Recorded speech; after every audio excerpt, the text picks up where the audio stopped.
over 700 subscribers right now, which is ridiculous. We just hit 600 like a week and a half ago, 2 weeks ago, and now we're at 700 plus. That's the craziest thing ever. You will never know how much I truly appreciate you guys. Thank you very much. I love you guys with my whole heart. Sorry, I'm sweating my butt off right now. So this is a video that like I've seen done like a lot, but I've never seen it done with like a lot of different books. So I went through my childhood bookshelf at my parents' today, and we're gonna read like a little book where it's just like a little, we're not gonna read the whole book today, we're gonna start it, but I'm doing this to say as well, if you have a book that you want me to read, comment it, because I can read like maybe like 2 books at a time. This could be like a thing we do like once a week or something. It depends on how you guys like it, but if you got a book you want me to read, let me know. But we're gonna start with a series of unfortunate events. This is the first book. It's called The Bad Beginning, and I know I've read it, I just don't remember anything about it. And I've got 2 other books that I brought. One of them's called My Wife's Husband, or My Husband's Wife, I think. My Husband's Wife. And the other one is, oh god, I can't remember. But I brought both of them. So how am I gonna tell you that's an option if I can't remember the name of it? But basically, hold on, let me go grab them. Okay, so these are the other 2 that I have. My Husband's Wife by Jane Gorey and Cut Both Ways by Carrie Misrobian, I think is how you say the name. We can also read these at the same time. Y'all let me know. You might not be interested in these. That's totally fine. Let me know what you want me to do. I'm totally cool with any, all, or none of the above.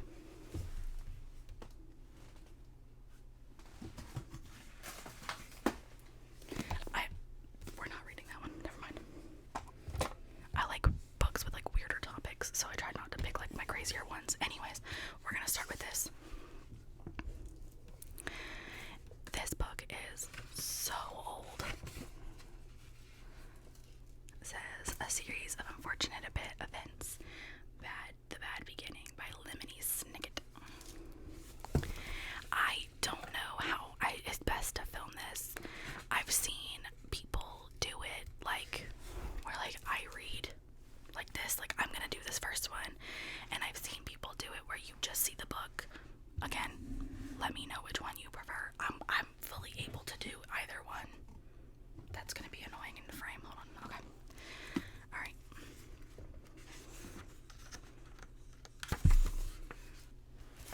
So here's our first picture.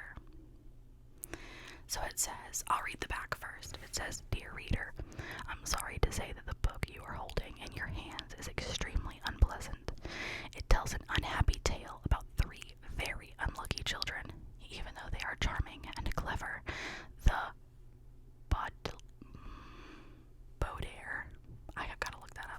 the Baudelaire siblings lead lives filled with misery and woe. From the very first page of this book, when the children are at the beach and receive terrible news, continuing on to the entire story, disaster lurks at their heels. One might say they are a magnet for misfortune. In this short book alone, the 3 youngsters encounter a greedy and repulsive villain, itchy clothing, a disastrous fire, a plot to steal their fortune, and cold porridge for breakfast. It is my sad duty to write down these unpleasant tales, but there is nothing stopping you from putting this book down at once and reading something happy, if you prefer that sort of thing. With all due respect, Lemony Snicket. Let's get to work. Chapter 1. If you are interested in stories with happy endings, you would be better off reading some other book. In this book, not only is there no happy ending, there is no happy beginning and very few happy things in the middle. This is because not very many happy things happened in the lives of these 3 Baudelaire youngsters. Violet, Gloss, and Sunny Baudelaire were intelligent children, and they were charming and resourceful and had pleasant facial features, but they were extremely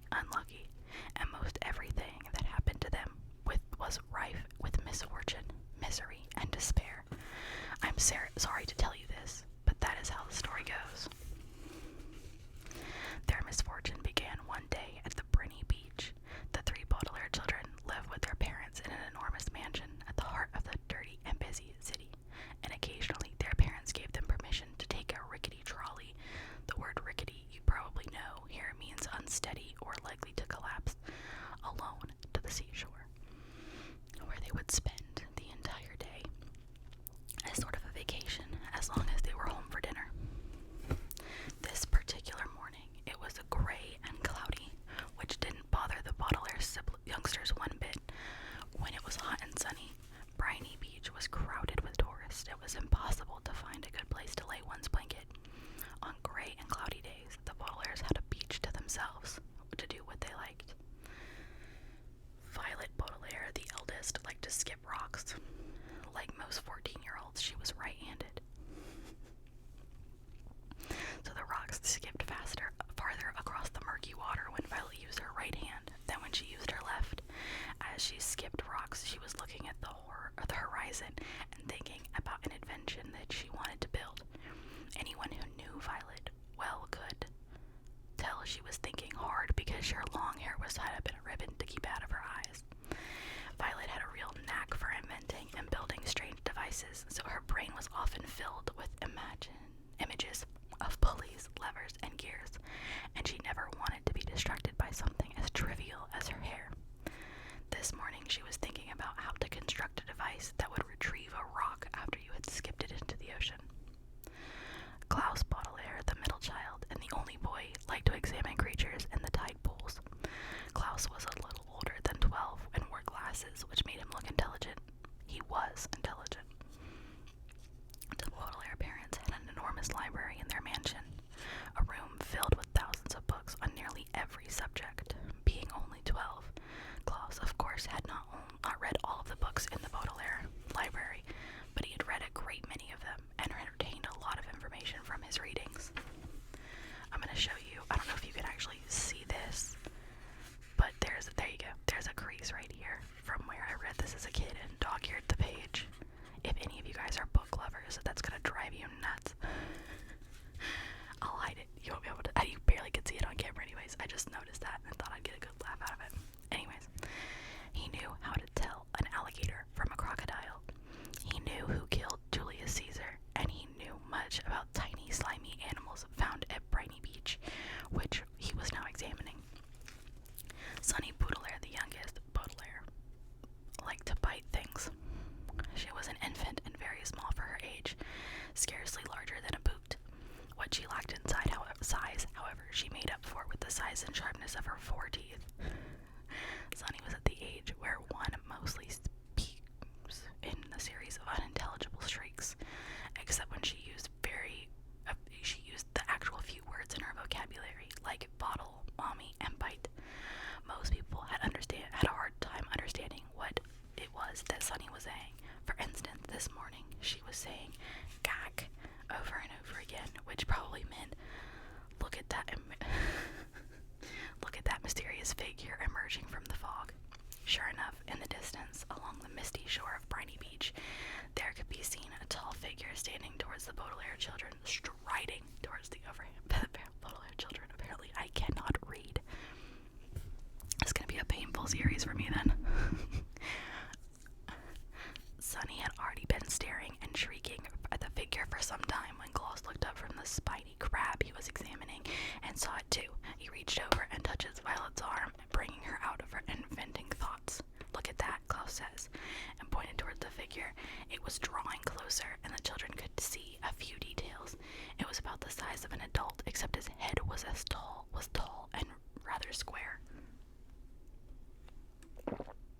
"What do you think it is?" Violet asked. "I don't know," Klaus said, squinting at it, "but it seems to be moving right towards us."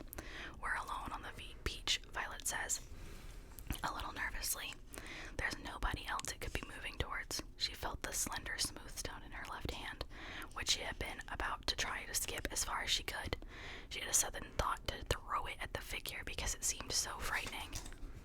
"It only seems scary," he said, as if reading her thoughts because of all the mist. This was true.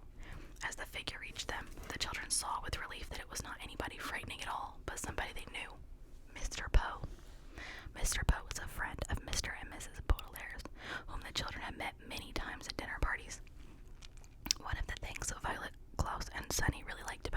parents was they didn't send their children away when they had company over, but allowed them to join the adults at the dinner table and participate in conversation as long as they helped clear the table. The children remembered Mr. Poe because he had always had a cold and was constantly excusing himself from the table to have a fit of coughing in the next room. Mr. Poe took off his top hat, which had made his head look large and square in the fog, and stood for a moment coughing loudly into a white handkerchief. Violet and Klaus moved towards to shake his hand to say, "How do you do?" "How do you do?" they both say. Odie yow, says Sunny. "Fine, thank you, Mr. Poe," said Mr. Poe, but he looked very sad. For a few seconds, nobody says anything, and the children wonder what Mr. Poe was doing at Brighton Beach when he could have been at the bank in the city where he worked, or he should have been there. He was not dressed for the beach. "It's a nice day," Violet said, finally making conversation. Sunny made a noise that sounded like an angry bird, and Klaus picked her up and held her. "Yes, it is a nice day," he said absently, staring out at the empty beach. "I'm afraid I have some very bad news for you children." The three Baudelaire siblings looked at him. Violet, with some embarrassment, felt the stone leave her left hand and was glad she had not thrown it at Mr. Poe. "Your parents," Mr. Poe says, "have perished in a terrible fire." The children didn't say anything. "They perished," Mr. Poe said, "in a fire that destroyed the entire house. I'm very, very sorry to tell you this, my dears." Violet took her eyes off Mr. Poe and stared out at the ocean. Mr. Poe had never called the Baudelaire children my dears before. She understood the words he was saying, but thought he must be joking and playing a terrible joke on her brother, and sister. "Perished," Mr. Poe said, "means killed." "We know what the word perished means," Klaus says crossly. He did know what the word meant, but he was still having trouble understanding exactly what it was that Mr. Poe was saying. It seemed to him that Mr. Poe must have somehow misspoken. "The fire department arrived, of course," Mr. Poe said, "but they were too late. The entire house was engulfed in fire. It burned to the ground." Klaus pictured all the books in the library going up in flames. Now he'd never read them all. Mr. Poe coughed several times into his handkerchief before continuing. "I was sent to retrieve you here and to take you to my home, where you'll stay for some time while we figure out things. I am the executor of your parents' estate. That means I'll be handling their enormous fortune and figuring out where you children will go. When Violet comes of age, the fortune will be yours, but the bank will take charge of it until you are old enough." Although he said he was the executor, Violet felt like Mr. Poe was the executioner. He had simply walked down the beach to them and changed their lives forever. "Come with me," Mr. Poe said, and held out his hand in order to take it. Violet had to drop the stone she was holding. Klaus took Violet's other hand, and Sunny took Klaus's other hand. In the manner that the three Baudelaire children, the Baudelaire orphans now, were led away from the beach and from their previous lives. We're going to do 2 chapters because that took like a wild bit of time, but there's the picture for chapter 2. Chapter 2. It is useless for me to describe to you how terrible Violet and Klaus and even Sunny felt in the time that followed. If you've ever lost someone very important to you, then you already know how it feels, and if you haven't, you cannot possibly imagine it. For the Baudelaire children, of course, it was especially terrible because they had lost both their parents at the same time, and for several days they felt so miserable they could scarcely get out of bed. Klaus had found very little interest in books. The gears in Violet's innovative brain seemed to stop, and even Sunny, who of course was too young to really understand what was going on, bit things with less enthusiasm. Of course, it didn't make things any easier that they had lost their home as well, and all their possessions. I'm sure you know, to be in one's own room, in one's own bed, can often make a bleak situation a little bit better. But the beds of the Baudelaire orphans had been reduced to charred rubble. Mr. Poe had taken them to the remains at the Baudelaire mansion to see if anything had been unharmed, and it was terrible. Violet's microscope had fused together in the heat of the fire. Klaus's favorite pen had turned to ash, and all of Sunny's teething rings had melted. Here and there, the children could see traces of the enormous home that they had loved, fragments of their grand piano, an elegant bottle image in which Mr. Baudelaire kept brandy, the scorched cushion of the window seat where their mother liked to sit and read. Their home destroyed. The Baudelaires had to recuperate from their terrible loss in the Poe household, which was not at all agreeable. Mr. Poe was scarcely at home because he was very busy attending to the Baudelaire affairs, and when he was home, he was often coughing so much he could barely have a conversation.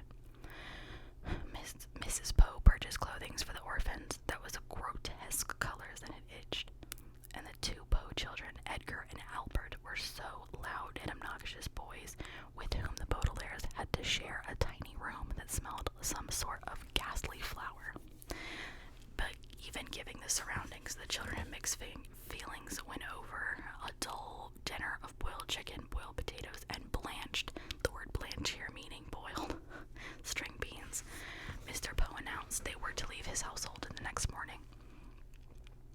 Good, Albert said, who had one piece of potato stuck between his teeth. Now we can get our room back. I'm tired of sharing it. Violet and Klaus are always moping around and are never any fun. And the baby bites, Edgar said, tossing a chicken bone to the floor, as if he were an animal in the zoo, and not a son of a well-respected member of the banking community. Where will we go? Violet asked nervously. Mr. Poe opened his mouth to say something, but erupted in a brief fit of coughing.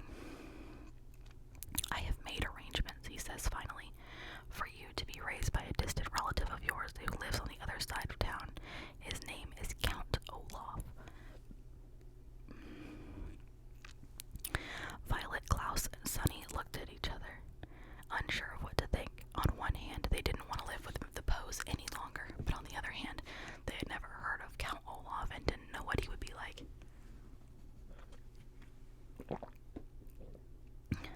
Your parents will, Mr. Poe says, instructs that you be raised in the most convenient way possible. Here in the city, you'll be used to your surroundings, and this Count Olaf is the only relative who lives within urban limits. Klaus thought this over for a minute as he swallowed a very chewy bit of green bean. But our parents never mentioned Count Olaf to us. Just how is he related to us exactly? Poe sighed and looked down at Sunny, who was biting a fork and listening closely. He is either a third cousin 4 times removed or a fourth cousin 3 times removed. He is not your closest relative on the family tree, but he is the closest geographically. That's why. If he lives in the city, Violet said, why didn't our parents ever invite him over? Possibly because he was very busy, Mr. Poe said. He's an actor by trade and often travels around the world with various theater companies. I thought he was a count, Klaus said. He is both a count and an actor, Mr. Poe said.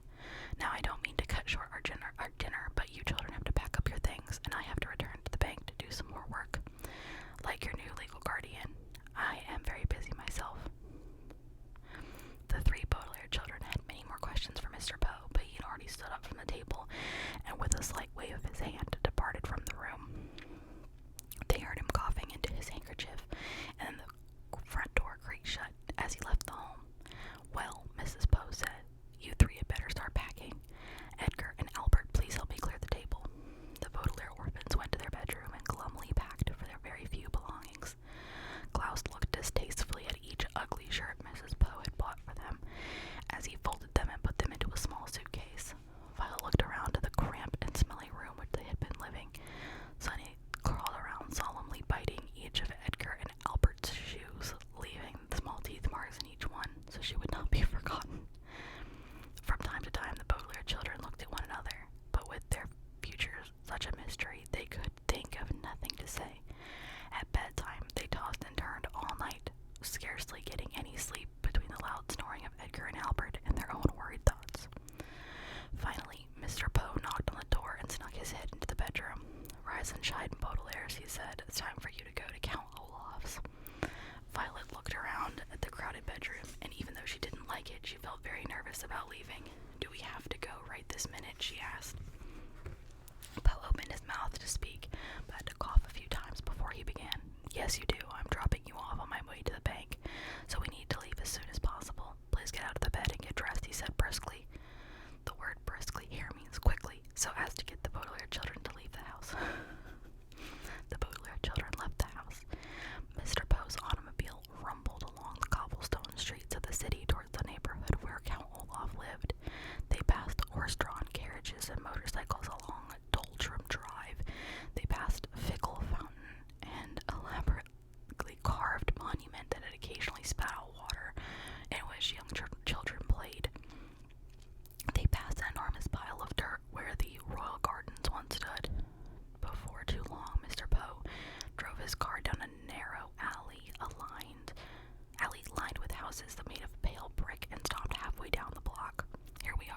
says in a voice undoubtedly meant to be cheerful. Your new home. The Baudelaire children looked out and saw the prettiest house on the block. The bricks had been cleaned very well, and though the wide and opened windows, one could see an assortment of well-groomed plants. Standing in the doorway with her hand on a shiny brass doorknob, an older woman, smartly dressed, who was smiling at the children. In one hand, she carried a flower pot. "Hello there," she called out. "You must be the children Count Olaf is adopting." Violet opened the door of the automobile and got out to shake the woman's hand. It felt firm and warm. For the first time in a long while, Violet felt as if her life and the lives of her siblings might turn out well after all. "Yes," she said. "Yes, we are. I am Violet Baudelaire, and this is my brother Klaus and my sister Sunny. This is Mr. Poe, who has been arranging things since the death of our parents." "Yes, I heard about the accident," the woman said. As everyone who said, "How do you do? I am Justice Strauss. That is an unusual first name," Klaus said. "That's my title." "Oh, it's my title," she explained. "Not my first name. I serve as a judge on the High Court." "How fascinating," Violet says. "And you are married to Count Olaf?" "Goodness me, no," Justice says. "I don't actually know him that well. He is my next-door neighbor." The children looked at the well-scrubbed house of the Justice to the dilapidated one next door. The bricks were stained with soot and grime. There were only 2 small windows, which were closed and the shades drawn even though it was a nice day. Rising above the windows was a tall, dirty tower that tilted slightly to the left. The front door needed to be repainted, and carved in the middle of it was an image of an eye. The entire building sagged to one side, like crooked teeth. "Oh," Sunny said, and everyone knew what she meant. She meant, "What a terrible place. I don't want to live there at all." "Well, it was nice to meet you," Violet said to Justice. "Yes," Justice Strauss says, gesturing her to the flower pot. "Perhaps one day you could come over and help me with my gardening." "That would be very pleasant," Violet said. Very sadly, it would, of course, be very pleasant to help the Justice with her gardening, but Violet could not help thinking that it would be far more pleasant to live in the Justice's home instead of in Count Olaf's. What kind of man, Violet wondered, would carve an image of an eye into his front door? Mr. Poe tipped his hat to the Justice, who smiled at the children and disappeared into her loving home. Klaus stepped forward and knocked on Count Olaf's door, his knuckles rapping